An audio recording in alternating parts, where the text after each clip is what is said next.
We have a new physician with us, a doctor of osteopathic medicine, Dr. Judith Glaser.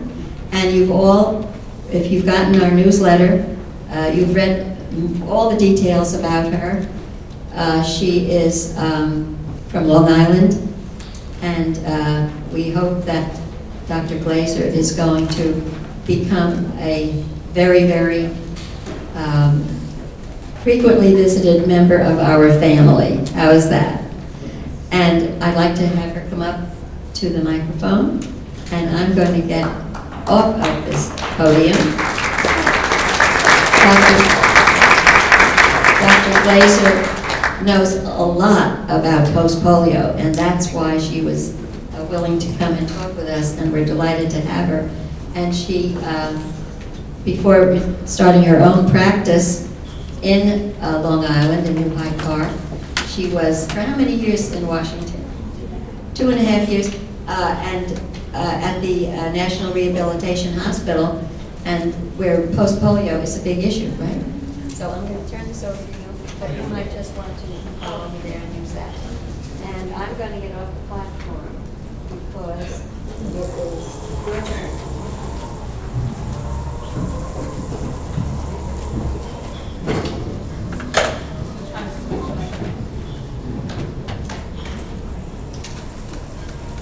Does everyone hear me? Yeah. Thank you. Yeah. I'm going to speak to you this morning about, I'm going to turn that off, about osteopathic medicine and a holistic approach to treating post-polio syndrome.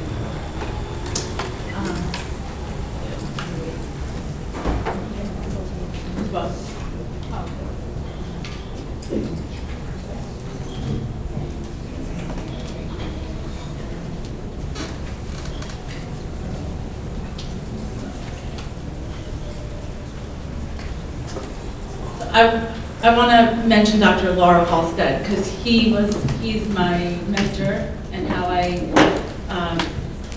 got involved with treating patients with post-polio syndrome. I've had the pleasure of working with him for 2.5 years.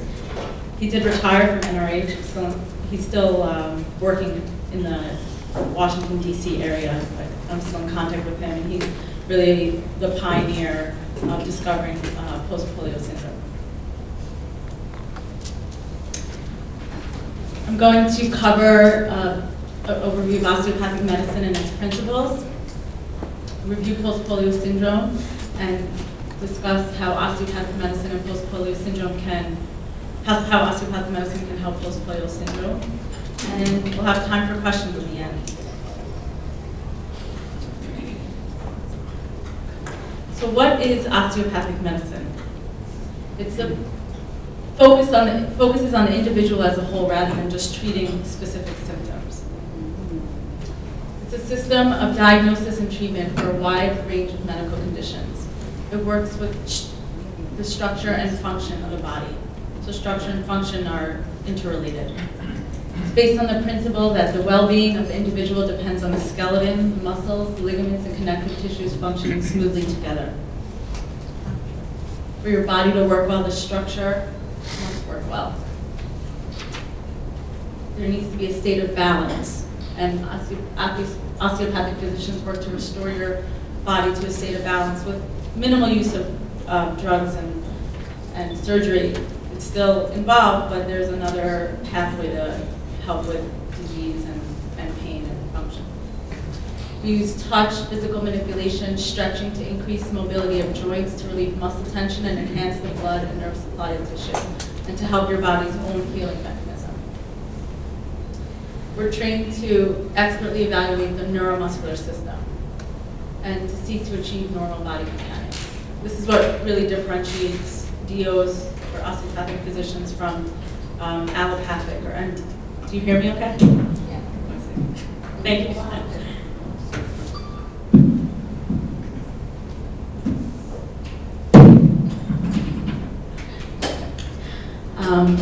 It's what differentiates the osteopathic physicians from allopathic physicians or MD physicians, and I'll go into that a little bit more.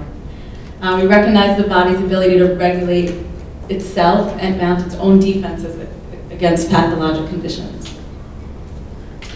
I'm just going to brief slides to understand the difference. Well, the similarities is allopathic physicians and osteopathic physicians. It's both a 4-year medical training in the United States with an added focus on the neuromuscular system. We have a intensive training of osteopathic manual medicine or manipulative medicine, and just the philosophy is different, that the body as a whole. You're going to hear me say that a lot, but that's really, even if someone doesn't practice the manipulation, there's still a different approach to treating people. And we're certified in all specialties. Just a little bit of history. The founder of osteopathic medicine was Dr. Andrew Taylor Still, who was originally an MD. He was MD-DO. He was born in Virginia in 1828, and he was originally issued an MD degree by Missouri after a short preceptorship and some formal training. Back then, there weren't 4-year medical schools. It was you had a preceptorship and a little bit of training, depending what state you were in. And unfortunately, he had 3 sons that died of meningitis as young children, just a few years old. So he was left feeling that regular conventional medicine wasn't really helping. At that time, a lot of medicine was for use of leeches and a lot of barbaric treatments that we don't use today. So he developed a form of manipulation to help keep the body fit with unobstructed circulation and innervation. He studied the bones a lot and tried to see how gentle manipulation or helping the body to heal itself. He started the American School of Osteopathy in Kirksville, Missouri in 1882. That school still stands today. And the first class graduated in 1893 with 5 women. And this is a quote from an article called The American Revolution, just on osteopathic medicine, that the musculoskeletal system is intimately connected with all other systems of the body through both voluntary and the involuntary nervous system. Thus, indications are that the musculoskeletal system is a mirror of both health and disease, responding as it does to inflammation and pain from disorder in other body systems. So if you look at osteopathic medicine in a little pie graph like this, you have your joints, your muscles, and your whole body system are connected. These are basic osteopathic principles that, when we go through medical training and beyond that, this is how we look at treating people with all different conditions. That the body is a unit. Structure and function are interrelated. The body possesses self-regulatory mechanisms. It has an inherent capacity to defend itself and repair itself. When normal adaptability is disrupted or when environmental changes overcome the body's capacity for self-maintenance, disease may ensue. And that rational treatment is based on the previous principles. So after evaluation and diagnosis, you use everything above to formulate your treatment plan and use any manual medicine techniques, which again I'll go into. And these are corollary principles that movement of body fluids is essential to the maintenance of health. The nervous system plays a crucial part in controlling the body. And there are somatic components to disease. Somatic is muscle components to disease that are not only manifestations of disease, but also are factors that contribute to maintenance of the disease state. So what does this mean for post-polio syndrome? So first I'm just going to review post-polio syndrome. I'm sure you all are well versed on understanding the pathology, but it'd be good to be all on the same page and review it. So that's the polio virus under microscope. I've got that. Just a little polio virus under the microscope. And poliomyelitis. There were 4 stages of the illness: the acute illness, a period of stability, stable disability, and then post-polio syndrome. This is a picture of the polio virus here attacking the anterior horn cells in the spinal cord, which are the motor cells. And this is the axon, or the nerve that goes and innervates the muscle. This is basically a normal picture of the axon innervating the muscle. Then when the polio virus attacks, you get loss of the axon, with some remaining axons innervating the muscle. During polio recovery, once the body is able to mount a defense against the polio virus with your immune system, you were left with motor cells that died off, but the body was able to grow branches. See, this was cut off, but this remaining axon grew branches to innervate the muscles. And that's how we were able to regain strength and recover. And depending on how severe the illness was at onset, depended on some of your recovery, so not everyone recovered as much, but still were able to recover some function and strength. And post-polio syndrome is when, after years of stability and years of your body adapting with the new branches, and the axon and the other remaining motor units here were not able to survive, mainly because the demand couldn't keep up with the supply, or the supply is not keeping up with the demand. So these axons were dying off. And what we find on EMG or nerve testing is that we see giant motor units, which are, I'm just going to go back to show you that this is a motor unit from the motor cell, the anterior horn cell, with the axon innervating the muscle. That's considered a motor unit, but when you get these extra branches, or in the picture before, you have these bigger than normal. So they call them, when you see it on the nerve testing, it's characteristic of polio, previous polio, that there's giant motor units. And when we do strength testing on the nerve test, there's what's called decreased recruitment, that basically less strength. You see it on the nerve testing. Increased polyphasics, which is what you see in the muscle. You see that there's extra innervations, per se. And that there's also was reinnervation and deinnervation, which means that the nerve axons were growing extra, or sprouting to develop more strength. So you see that on the nerve testing, depending on how much muscle is remaining. And again, this is just a picture, the same picture before, but that this is really what happens in post-polio syndrome, that it's not a flare-up of the virus, but rather an atrophy or dying off of the nerve axon. So currently, there's 750,000 to 800,000 polio survivors, and it's approximated that there's 100,000 people living with post-polio syndrome, that not everyone who had polio develops post-polio syndrome. The risk factors for post-polio syndrome is hospitalization at onset, 5 or more muscle groups affected at onset, acute polio as an adult, longer length of time since onset of polio, the presence of permanent impairment following recovery, a recent change in weight gain or physical activity, and being older at the time of diagnosis of post-polio syndrome. For most, onset of post-polio syndrome is gradual. For some, it may be triggered by a specific event, such as a minor accident or fall, or a period of bed rest or surgery.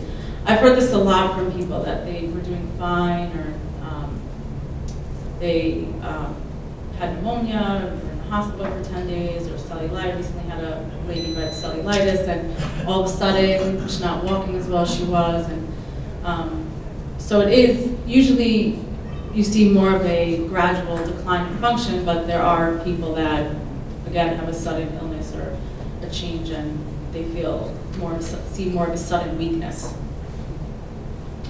The Halstead-Ross criteria, named after Dr. Halstead. This was the original, when people were in the 70s and 80s experiencing new weakness and there wasn't a diagnosis yet of post-polio syndrome. This was what was developed as the criteria. Then you have to have a history of polio. There's a period of recovery and then neurologic stability for at least 15 years. And then really the onset of new weakness. That's really what's characteristic of post-polio syndrome, with or without fatigue and with or without muscle or joint pain. And you have to really exclude other causes of new weakness, fatigue, muscle or joint pain. There's a lot of other medical conditions that can cause these, that can cause those symptoms, and it's really important for proper treatment. And this is from one of Dr. Halstead's articles that he wrote in Italian, that he learned Italian in his later years. That, this is, you start out at 100% where you got the polio virus, there was a pretty dramatic drop in strength. This is the strength and time. So the drop in strength, and then, good amount of recovery over a short period of time, and then a period of stability over, I think it was about 25 years, and then just a slow, more of a gradual decline. And the triad of post-polio syndrome is the new weakness, pain, and fatigue. Currently, the consensus is that there's no cure to stop the deteriorating motor units. But most clinical trials are based on finding safe therapies to reduce symptoms and improve quality of life.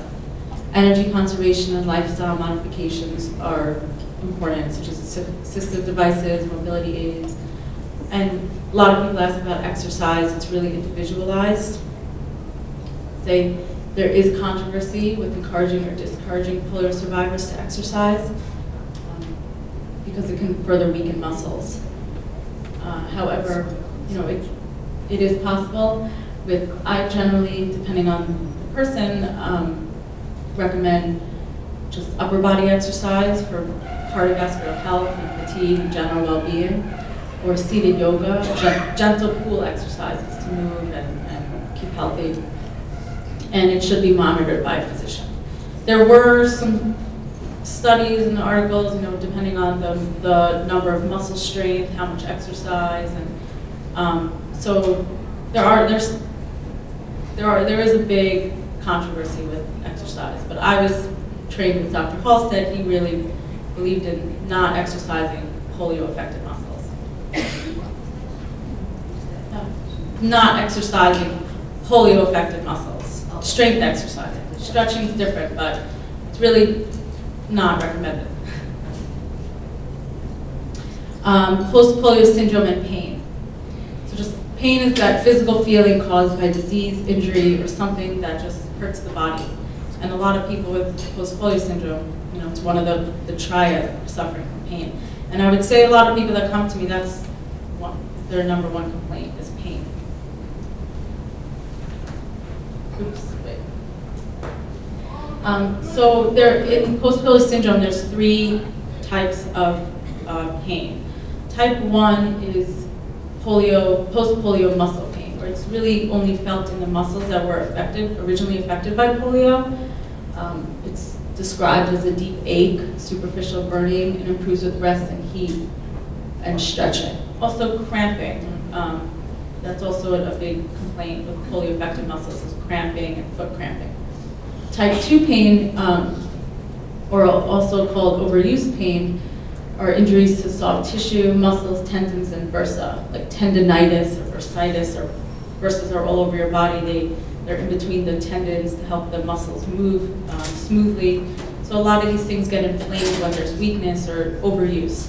And this is conditions that people without polio have. But a lot of people with polio, this is what their pain is from.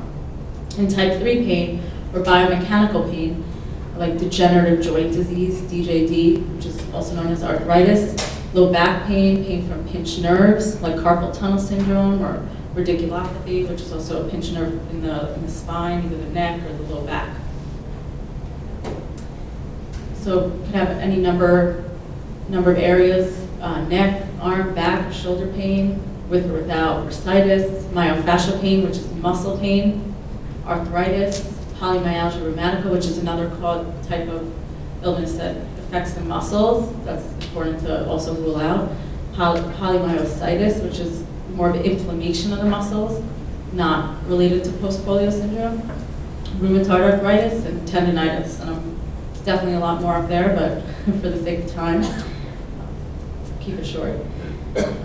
So now I want to connect post-polio syndrome and osteopathic medicine. Now you have a little bit of an understanding of osteopathic medicine, and we reviewed post-polio syndrome. So, post-polio syndrome and osteopathic medicine. Again, osteopathic physicians treat the body as a whole unit. And with or without the manual treatment, I think, you know, it's hard to, a lot of people, it's hard to explain exactly what osteopathic physicians do without the manual medicine, but in our philosophy, it's really, we're trained to look at the body as a whole, as opposed to just systems. So if you're feeling tired, you know, maybe an allopathic physician might just take your blood and look at blood levels, if there's infection. We would do that too, but also look at structure and function and feel the muscles and balances of hip heights. Or I have a lot of slides to go through, so I'll hopefully I'll be able to explain that a little better. So again, we look at a physical exam, osteopathic structural exam. We use a term called somatic dysfunction, which means really, I guess, motor dysfunction. We feel the tissues, and if there's an imbalance, there's a way to, it's a terminology we use to diagnose it, and then we'll pick a treatment to balance the muscle, balance the bone, and bring back symmetry. Rule out other causes that cause pain, fatigue, or weakness. And again, the osteopathic manual treatment. It's also called OMM, osteopathic manual medicine, OMT. Depending on what school you trained at, there are different terms, and they change it from year to year. It is primarily used to treat musculoskeletal pain conditions such as back pain or shoulder pain, arthritis, and tension, but it's also used for many other medical conditions such as reflux, which is GERD, respiratory conditions, or general well-being. Also, respiratory infections. There were studies years ago where people with pneumonia did better in the hospital with osteopathic treatment of the ribs and diaphragm. Also with asthma, fibromyalgia, which is a pain, muscle pain condition with fatigue. Pneumonia, bronchitis, again, overall health and well-being. The benefits is that it's non-pharmacologic. It's not oral medication. You know, a lot of people are on a lot of medications, don't want more pills. So it's really a benefit. There's low risk of any complication, and it helps. The risk is you can experience some transient increases in pain or soreness, fatigue, depending on the treatment. And there's very, high velocity, low amplitude treatment. That's the cracking, back cracking. That it's very rare unless the person does it, not doing it properly. But it's very rare that there'd be a risk of any complication or fracture or anything. These are a list of different techniques that an osteopathic physician would use. Myofascial release, muscle energy. Myofascial release is very passive. The patient's not doing anything, and the treating physician would do treatments for the muscles and the soft tissue and the ligaments underneath that. Muscle energy is more active for the patient, and the patient would, the examiner, the treating physician would direct the patient to move a certain way and push a certain way to relax the muscle or restore symmetry. Strain counter strain is also passive. It's usually it's focused on treating certain painful points that are believed to cause a whole area of pain. Balance ligament tension, that's working on balancing the ligaments, and you actually do feel if you're balancing an area that's out of balance, you give it a little bit of push in the right way, and everything kind of balances out. And again, the high velocity, low amplitude, or low velocity, high amplitude are back cracking techniques. A lot of osteopathic physicians actually don't like to use those. It's chiropractors use a lot of the cracking. It does help, but really everyone develops their own tools to treat and what they prefer, what techniques they prefer to use. And there's also osteopathy in the cranial field. There's also called cranial sacral technique. The cranial sacral technique is much more specialized. We only get a little bit of it in medical school training. You have to really take courses, or there are some people that do fellowship training in just manual medicine. And it's believed that there's tissues surrounding the brain and spinal cord that undergo a rhythmic pulsation. I felt it. It's pretty incredible, and not everyone believes in it. I believe in it, and people that have undergone it do feel the difference. There's a cranial rhythm that causes subtle movement of the bones in the skull, and you're able to detect these rhythms gently and gently manipulate the bones to kind of, if the rhythm is out of balance, you kind of gently bring it back into balance, and then the rhythm goes back to normal, and that is believed to help restore symmetry throughout. And again, some people, it is somewhat controversial, but if you talk to a DO, they'll tell you otherwise. So these are just some pictures. You may, if you undergo this treatment, the osteopath will put their hands around you like this, around your head like this, and you feel the rhythm. Or there's different techniques, different treatments. There's one called the CB4 that's believed to relax everything. A lot of my, during medical school, we were all stressed before exams, so we all wanted appointments at the clinic. And we believed that we got the CB4 technique, we passed our test. There's also, this is a treatment for sinus congestion. It's also partially a cranial technique. And there are a lot of people that take their newborn babies because there's believed a lot of cranial trauma with birth. For back pains, this is a good area where osteopaths help a lot. And also just I'm a physiatrist or physical medicine and rehab, we're also trained to look at posture. It's very important. The hip level or iliac crest level could be from not just a leg length discrepancy, but they believe that the hip bones could be slightly rotated, pulling on a muscle, or slightly rotated forward or backwards or sideways, and it affects just the whole equilibrium and recruitment of muscles and function. Again, leg length discrepancy, a sacral torsion. The sacrum is the lower part of your spine, the triangular bone. Sometimes that is twisted in a way. Other people that have that condition are women who are pregnant. They have a lot of sciatic pain, and a lot of times it's from the sacrum being a little pulled in one direction or the other, and balancing that out, the muscles out, just releases everything. There's one of the hospitals in the Bronx, St. Barnabas, they offer a 2-year fellowship training in osteopathic manual medicine, and they were recently on the news because they treat every woman who postpartum and some of the babies, and they interviewed a woman who said, she was in a lot of pain because of her sacrum being twisted and pulled, and so they have a very active service there at that hospital. And general muscle tension.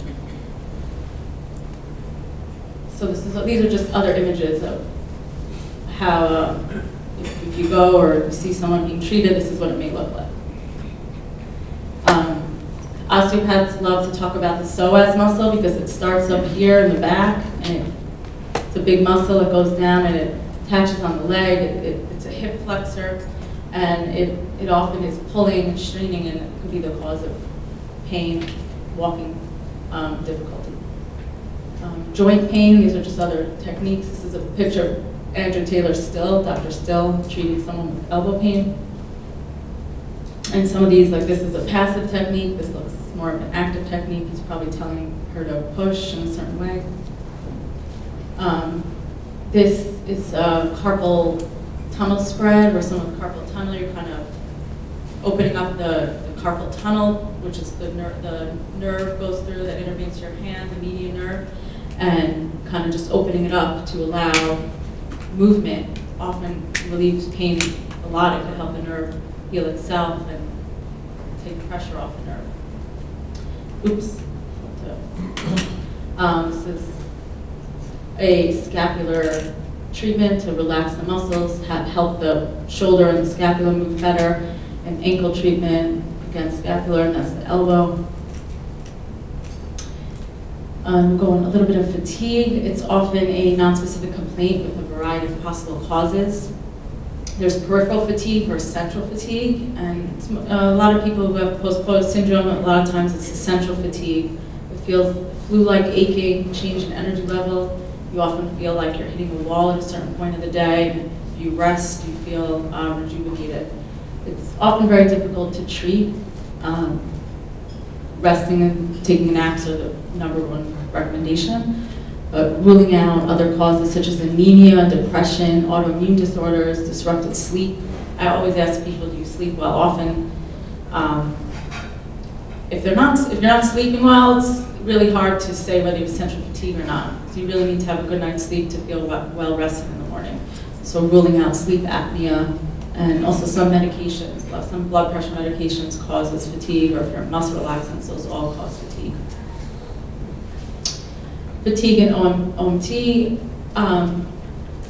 the cranial sacral technique would be the way to go, but also just structural balance and restoring some symmetry could decrease just overall general fatigue on the body. The whole body mechanics are supposed to be very minimal energy expenditure. So when something's off, you tend to use a lot more energy to move, and that's very fatiguing on the body. This is another area where DOs come in handy. Often with any pulmonary symptoms, there's rib dysfunction, meaning the ribs also have a certain movement. Even the upper ribs versus the lower ribs, they move in a different way. So there's gentle techniques that help the ribs get back to their normal rhythm. And also the diaphragm. The diaphragm, you see this picture here, when you breathe in, the diaphragm is supposed to go down so that your lungs can expand, and then it goes back up and you breathe out. Often, a lot of times people who had post-polio syndrome, their ribs, their lungs move in what's called a restrictive pattern. It just doesn't expand, the ribcage doesn't expand as well. Versus obstructive, which you see in conditions like COPD or asthma, where you just can't get the air out as much. So, but the rib movement would be different, or the diaphragm movement. These are just,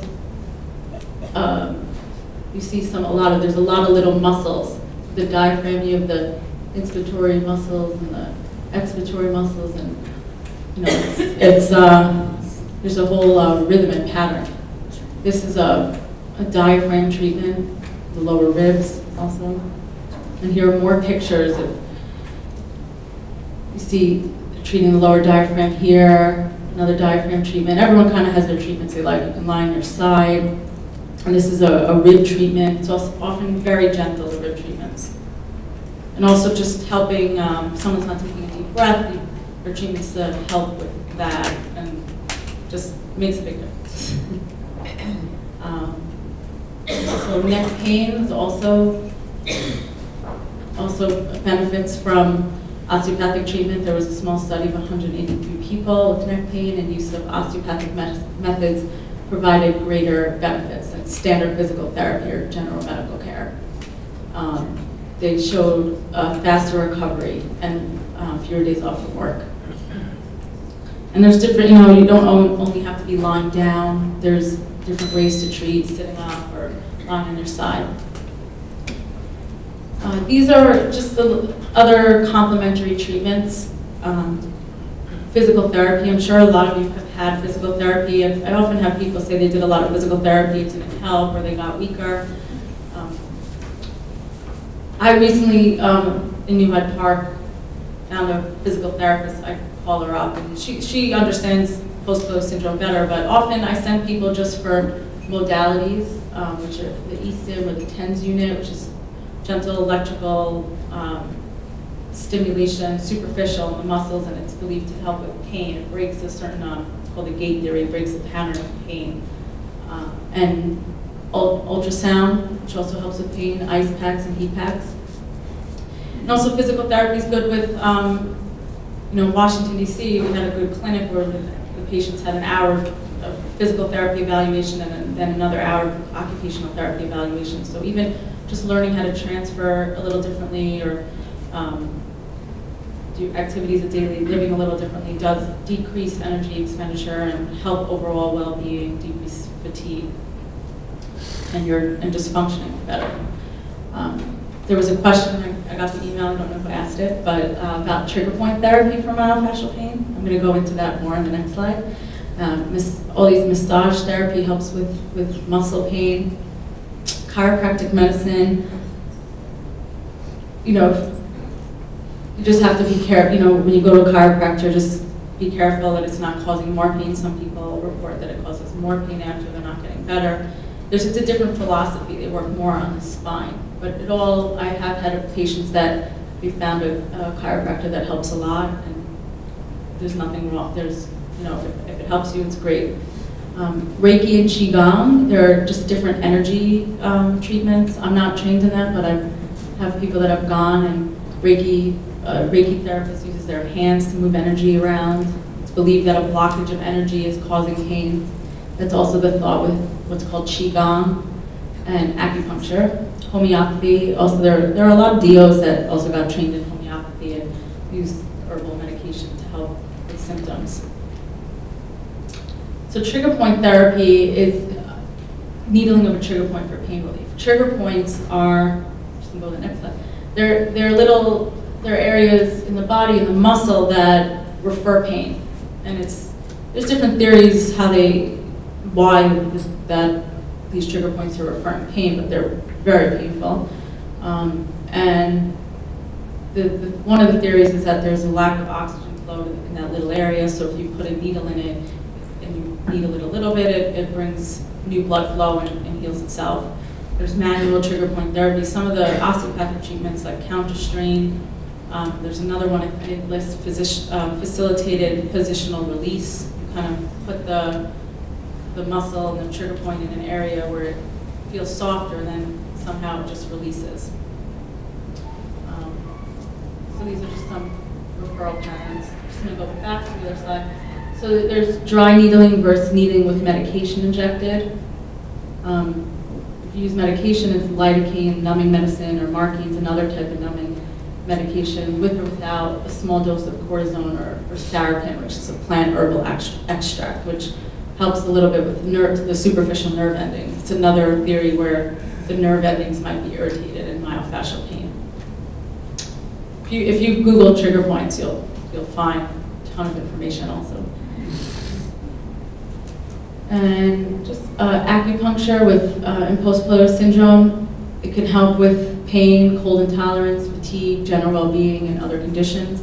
I also became certified in acupuncture, and I had acupuncture done some myself, and it's pretty incredible. There's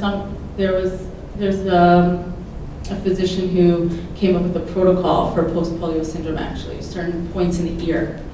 And the ear is, even if you go for ear acupuncture, it's believed that it helps even without needles in the rest of your body. And so just gonna we'll have time for questions. We're going to go through a few slides just to sum things up. But according to the Global Polio Eradication Initiative, our generation stands on the brink of eradicating the second human disease in history. Polio has disabled millions, and especially in third world countries, there's a lot of poverty, and it's really been reduced by over 99% in the last 30 years. We've been able to bring immunizations, and India now is polio free. As of February 2012, only 3 countries remain endemic: Afghanistan, Nigeria, Pakistan. We're down from more than 125 countries just from 1983. And a couple of years ago, I was at the European Polio Union meeting. This only started up again. This was in Copenhagen at the Hans Christian Andersen Little Mermaid statue. It's very famous there. They keep moving it further out in the water because people steal her head off, apparently. But it's pretty cool.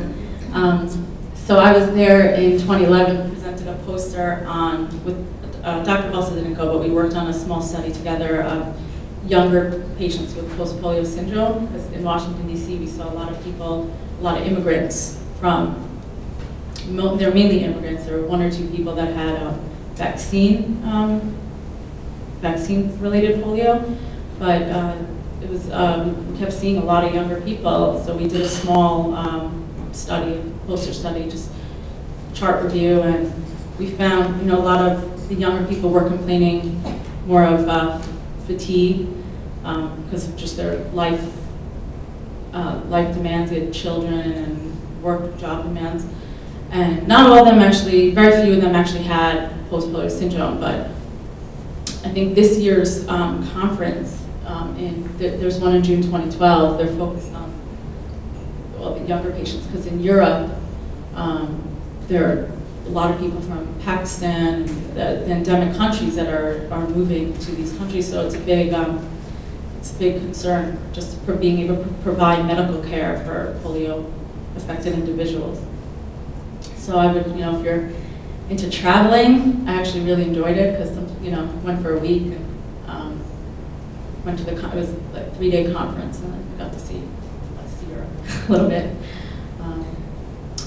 And these are just some resources I don't know if anyone's been to the Round School of Osteopathic Medicine in New Jersey. It's on the UMDNJ campus. And they have a academic health clinic, and so does the New York College of Osteopathic Medicine, and Toro College is one of the newest osteopathic schools, and it's in Harlem, New York. And if you're interested in going for osteopathic treatment, these are very good resources. It is covered by insurance. But if you go privately, there are a lot of people that if they're just focused on osteopathic medicine, they do not take insurance. People do, it's very good. People will pay out of pocket for treatment. But again, at the clinics, it's good because you get a lot of attention there. It's academic healthcare clinic. That's where, this is where I went to school at New York College of Osteopathic Medicine, where we went before our exams. And there's also Find a DO from the American Osteopathic Association. So you could, I'm sure everyone's from different areas, but you could look up a DO near you. And also the American Osteopathic Board of Neuromuscular Medicine. This is where people get board certified in neuromuscular medicine or osteopathic treatment. And I want to end with a quote. When you have adjusted the physical to its normal demands, nature supplies the remainder. And that was by Dr. Andrew Taylor Still. And I hope it's a helpful talk for you. And if you have any questions, I'm here to answer them.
I can't tell you. Could you repeat the question? Sure. Please. So, tell me your name? Carol.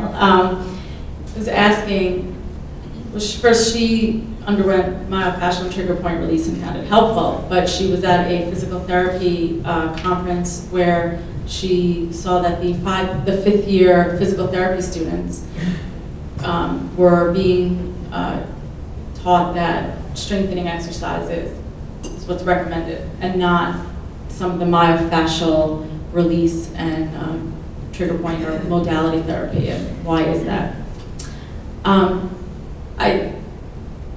I think that they're not being taught properly on post-polio syndrome. I don't know if it's, where I worked at NRH, that wasn't the issue. And when I send someone for physical therapy with post-polio syndrome, I always make sure to talk to the physical therapist because I want to make sure I'm on the same page as them. And it's important, I think, if you're going to a physician, I think that would be the best way to go. I don't know, I'm not involved with physical therapist training, but I agree with you, it's not what's recommended. I think if you come across someone, you should give them resources like the Polio Health International website. There's a tremendous amount of articles and resources, but I unfortunately can't tell you why they're no. I saw it as a warning, and as a survivor group, like how do we communicate? Look, this is just not good for most of us. The students, they study PPS. Mm-hmm. I mean, again, there is some controversy with exercise. When I was at the meeting in Copenhagen, you can do some exercise with avoiding fatigue. So I don't know if they're trying to get that across, but I definitely you can't strengthen polio, and post-polio syndrome. But if you can give them my information, I'm happy to talk to them. And I would just say try to educate. Yes? I can agree with you. My mom lives she's 90, and she lives in independent living. And I'm a physical therapist, but we were not taught about, I'm 66, and we were not taught anything about polio, which would have been the right time. But I learned, because my mom had polio, but they're trying to get her to walk. The whole thing is strength. They want her to walk and walk in the dining room. And I'm saying, you don't get it. She can't walk, so she falls, and then she gets injured, and then, so it's really insane. So I ordered several books from the foundation, and I took them in, I highlighted them, I took in everything and said, listen, this is what you need to know. Because it's a problem. Yeah. And they're young. Yeah. And I'm saying, you're not learning the right thing. You don't get it. They're not going to walk. She's not going to walk. Right? Yeah. It definitely is a challenge, but I think it's casual. Yeah, this has been 30 years of going to polio-related conferences and everything. It's the first time I ever heard rib pain addressed, and I've had rib pain. I've had rib pain. I've always been told, well, my doctor is like, listen, you've had it for 30 years, it's not going to kill you. But it can be quite excruciating. I've never brought it up. Because, like I said, this is the first time I've ever heard it addressed. And I was just wondering what the therapy is to do something about it, and if anything can be done after all these years of, kind of just dealing with it. Did everyone hear the question? No. She asked about rib pain. She's been to conferences where no one's brought up rib pain, and she has suffering from rib pain, and someone told her just, you've had it for 30 years, so. Rib pain definitely could be muscular. You can have referral pain, and it could just be the muscles tightening. It could be from mechanics, if you're walking or transferring a certain way, overusing one muscle. So I think you can, haven't evaluated you, but I think it's worth looking into. And the techniques, they're gentle. They were muscle techniques, and keep in mind, it may not get better after one treatment. It's going on for 30 years, but yeah, thank you. You're welcome. On the back there. Are you familiar with the Healthy Bowls program that they do with Is that for like arthritis? Yes, yes, but of course, you do things with weights, Mm-hmm. you know, and I'm wondering, do you think that that's beneficial or not? Because I've ended up with a shoulder pain that I never had before, so, thank you. Yeah, I think, you know, I think the shoulder pain is as a result of using a weight on this hand when I probably shouldn't have. Was that arm polio affected before? Or? No, never. So again, that's where there's a lot of conditions that tendinitis, and maybe just from people can have muscle imbalance without post-polio syndrome. And generally, you know, our arms are not meant for weight bearing like our legs are. So light weights are often okay, but maybe it is too much, or you have a rotator. Yeah. So if it's hurting, don't do it. Right, exactly. And get evaluated. Right, right. Thank you. You're welcome. Thank you. This lady in the. Hi. How do you distinguish post-polio syndrome from other conditions, and also coupling it with general aging and being overweight? So that's one question. And then the other question is, because a lot of us don't do weight bearing on our legs very much, how do you cope with the osteoporosis issue, other than taking a medication, which I'd rather not do?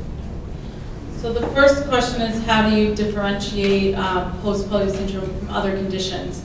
So being that there's a lot of other conditions, it's hard for me to say that for everything, but you have to have the right evaluation. You may or may not need a nerve test.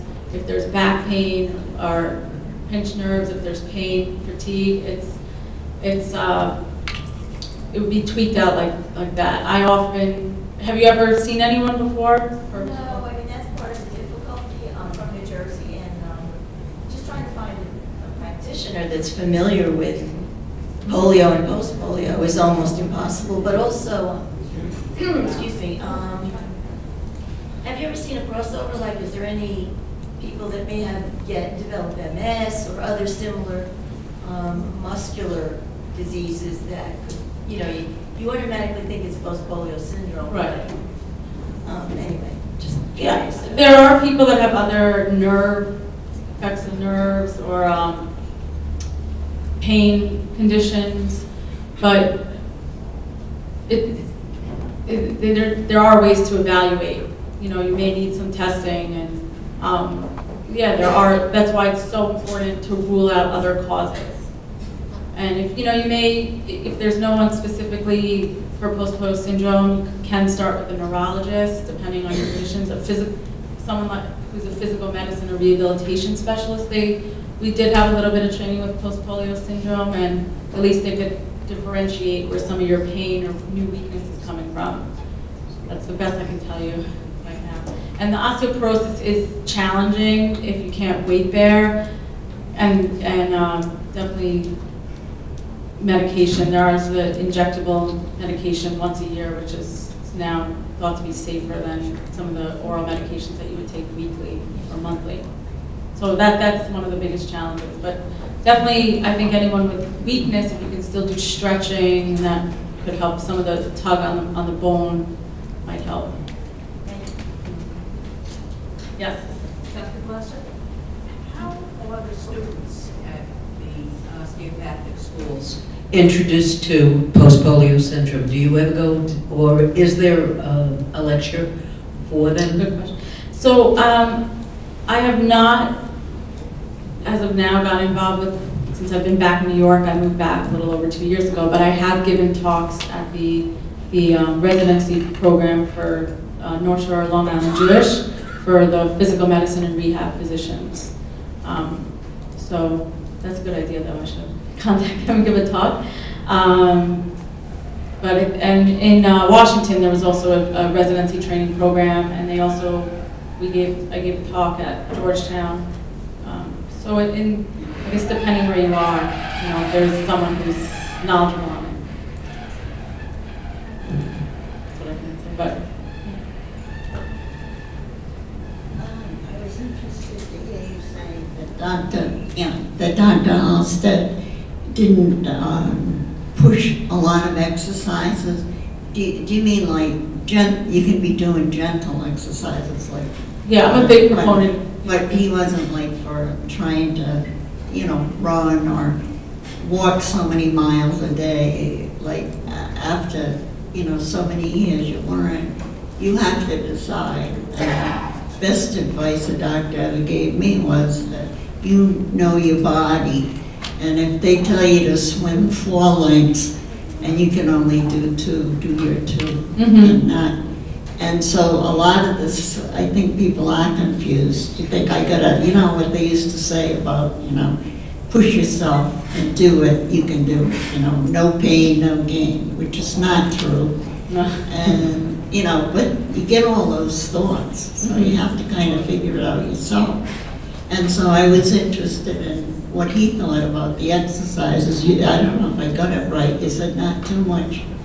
Do you mean not too strong exercises or gentle exercises? So it's generally recommended that the polio affected muscles, that you can't strengthen them. So you don't want to do strengthening exercises.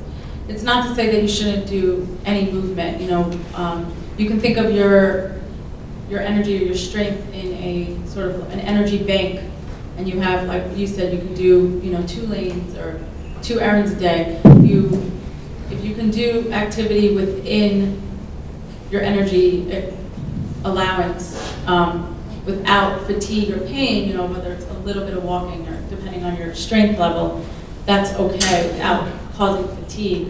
But Dr. Halstead, he recommends for people that did not have their arms affected originally with polio, or if we did the nerve, we would often do a nerve test, and if the strength is good or there was no polio whatsoever, you can exercise as much as you want with the arms. But it's definitely with polio affected muscles. You know, if you have, you know, strength is graded out of 5. So if there were people that had a 4 out of 5, we had a lot of people that like to take walks, and over time it was more exhausting, but often rest breaks. They'd walk a few blocks and sit, just try to avoid fatigue, but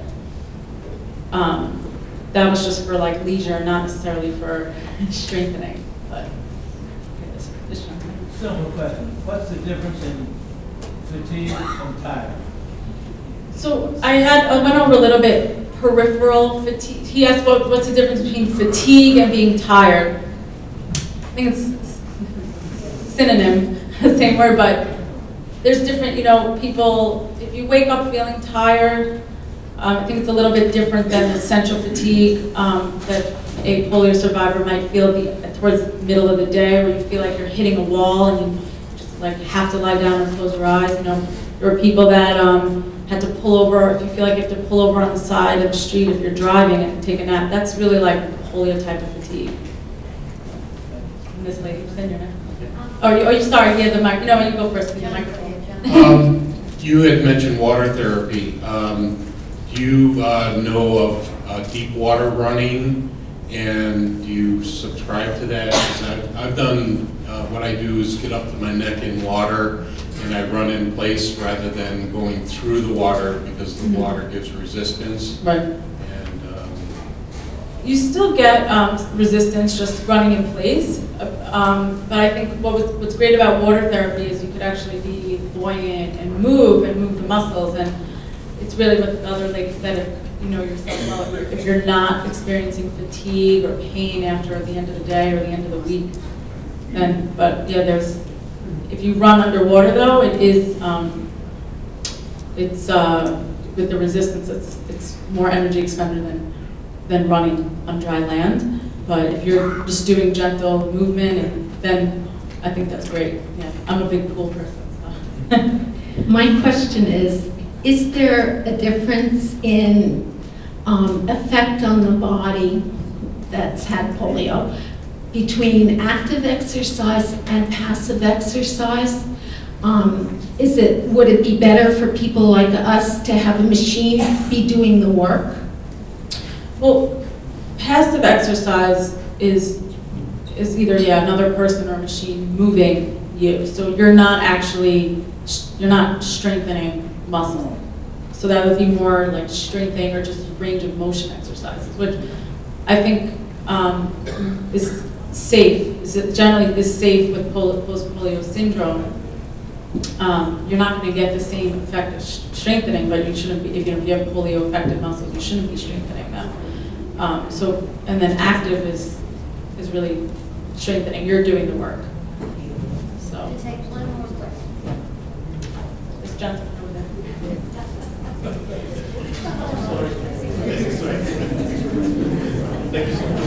Hi, this is my first time to any of the polio meetings, so I'm really happy to be here. Thank you so much. I'm learning so much, and I know you mentioned that you saw a lot of immigrants with polio. I'm one of them. So my concern is, now I have enough information. I know I'll try to join the group and try to be part of it, but where do I go in 20 years?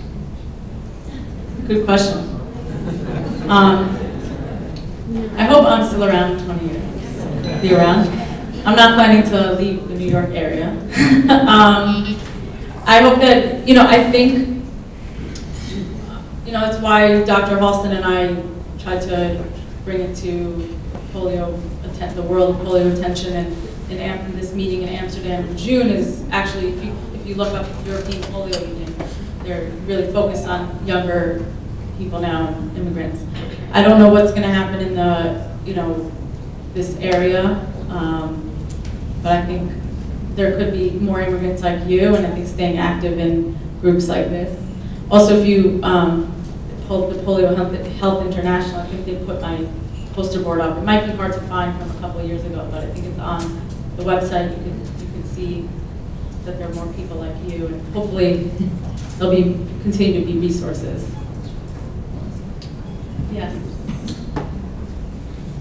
Thank you so much, Judith. I knew that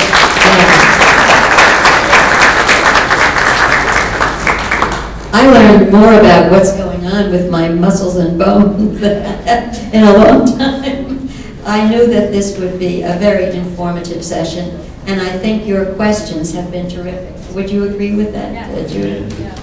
Great questions.